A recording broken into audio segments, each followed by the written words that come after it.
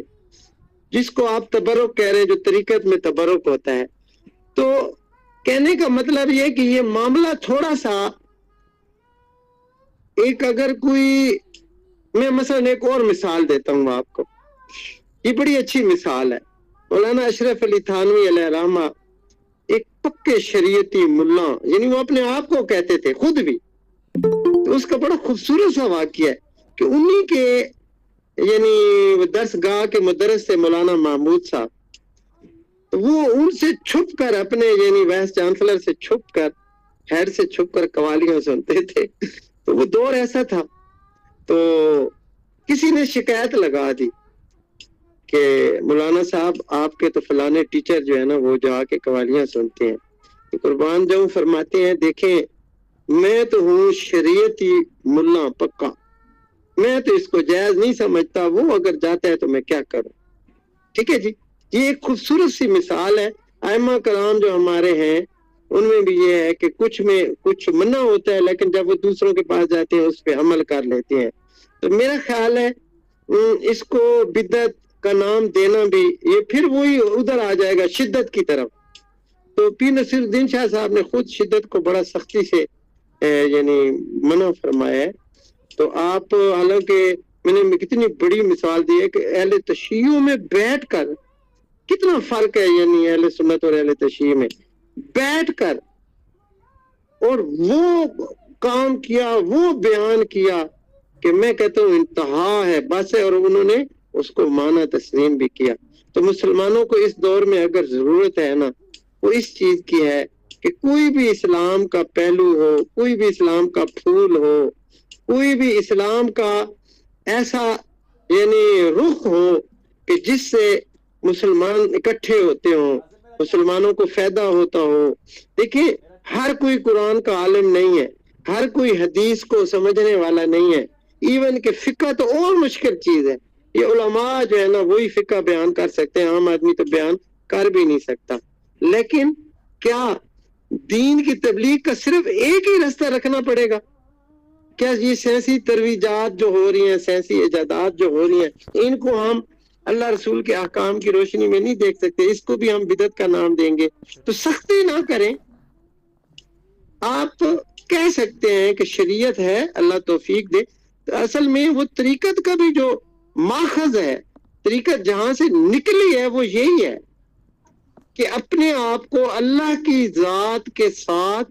جوڑ لینا، اس حد تک عرفان حاصل کر لو کہ پھر وہ جو اللہ کہتا ہے وہ کرتے جاؤ، اس کے لیے جان جاتی ہے چلی جائے، مال جاتا ہے۔ اب یہ عام مسلمان کا نہیں ہے لیول، یہ اس صوفی کا لیول ہے، یہ اس طریقت والے کا لیول ہے کہ وہ سب کچھ قربان کر دیتے ہیں،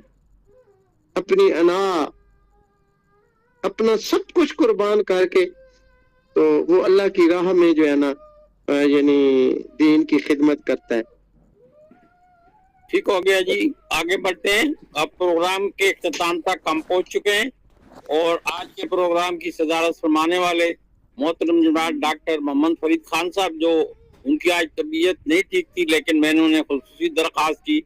انہوں نے میری درخواست قبول کی صدارتی منصب لینے کے لیے۔ میں ان سے درخواست کر رہا ہوں کہ وہ صدارتی خطبہ عطا فرما دیں۔ بہت شکریہ قبلہ میر صاحب، اللہ پاک درجات بلند کرے، اور پیشگی اگر کہیں آواز بھرا جائے یا آنکھیں چھلک پڑیں تو یہ سمجھیے گا کہ ہر ایک بچہ جب اپنے بزرگ کو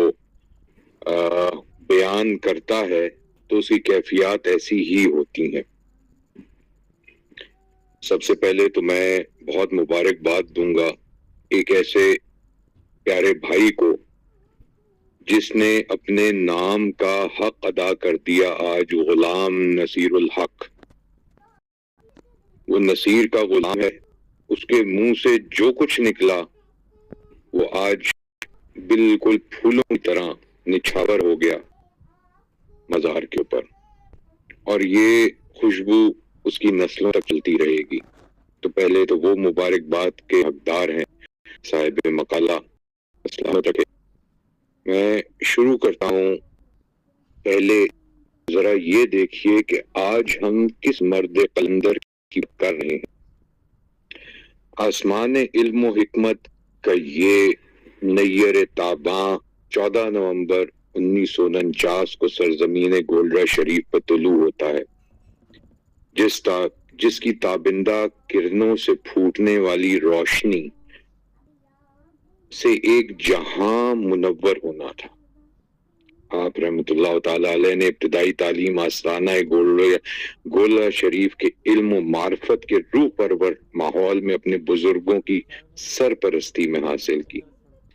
گزرتے وقت کے ساتھ ساتھ درسیات کی اکثر کتب نامور مدارس اور خاص طور پہ مدرس حضرت مولانا فتح محمد گھوٹوی رحمۃ اللہ تعالی علیہ سے پڑھی۔ فن قرات و تجوید استاد القراء حضرت قاری محبوب علی لکھنوی سے حاصل کی اور کمال حاصل کیا، جبکہ بخاری شریف، مسلم شریف اور فنون کی اہم کتب جو معروف کتاب مہر منیر کے مؤلف حضرت مولانا فیض احمد رحمۃ اللہ تعالی علیہ ہیں، ان سے پڑھنے کا شرف حاصل کیا۔ آپ علیہ رحمہ کی شخصیت کو جلا بخشنے اور نکھارنے میں آپ کے دادا جان حضرت سید غلام محی الدین المعروف بابو جی سرکار کی ذاتی توجہ اور باطنی تصرفات کا بہت زیادہ عمل دخل موجود ہے۔ حضرت پیر سید نصیر الدین نصیر رحمۃ اللہ تعالی علیہ خود بابو جی سرکار کے بارے میں فرماتے تھے، بلا شبہ آپ کی قدر افزائیوں اور خصوصی نوازشات نے مجھے علم و ادب کے میدان مینا کے بڑھنے اور اپنے پاؤں پر کھڑے ہونے کا حوصلہ بخشا۔ پہلے یہ تو دیکھ لیجئے کہ بابو جی کو بابو جی کیوں کہا جاتا تھا، اور جس کا ذکر قبلہ حضرت نصیر صاحب کر رہے ہیں اپنے دادا کا، ان کی کیا وجہ تھی جو وہ ریل سے یا ٹرین کے انجن سے والہانہ محبت کرتے تھے۔ آئیے صاحبان، آج ایک تصوف کا نیا رنگ سیکھتے ہیں۔ جس گولڈرا شریف کے ٹرین سٹیشن کا میرے پیارے بھائی خاکوانی صاحب اللہ ان کے درجات بلند کرے کا ذکر فرمایا، حضرت قبلہ بابو جی سرکار وہاں اکثر اور بیشتر شام کو بیٹھنا، چائے نوش فرمانا، ان ٹرینوں کے ڈبوں کو دیکھنا اور خاص طور پہ انجن کو دیکھ کر اسے دعا دینے کا عمل دنیا نے دیکھا۔ ایک شخص کی ہمت پڑی تو آپ نے قبلہ حضرت بابو جی سرکار علیہ رحمہ سے پوچھا کہ آپ پوری ٹرین مسافروں سے بھری ہوتی ہے، اس کی دعا بعد میں کرتے ہیں، یہ جو انجن ہے اس کی پہلے کرتے ہیں۔ جناب من سامعین، ایک قلندر کا جواب سنیے جو تصوف سے بھرا ہو۔ کہتے ہیں، یہ دعا کرتا ہوں کہ میرا رب میری زندگی اس انجن کی طرح کر دے تاکہ میں خود جلتا رہوں اور تمام کے تمام میرے پیچھے جو مسافرین ہیں ان کو منزل مقصود تک پہنچا دوں۔ صاحب قلندر کی سوچ کا اندازہ اپنے آپ کو جلانے سے شروع ہوتا ہے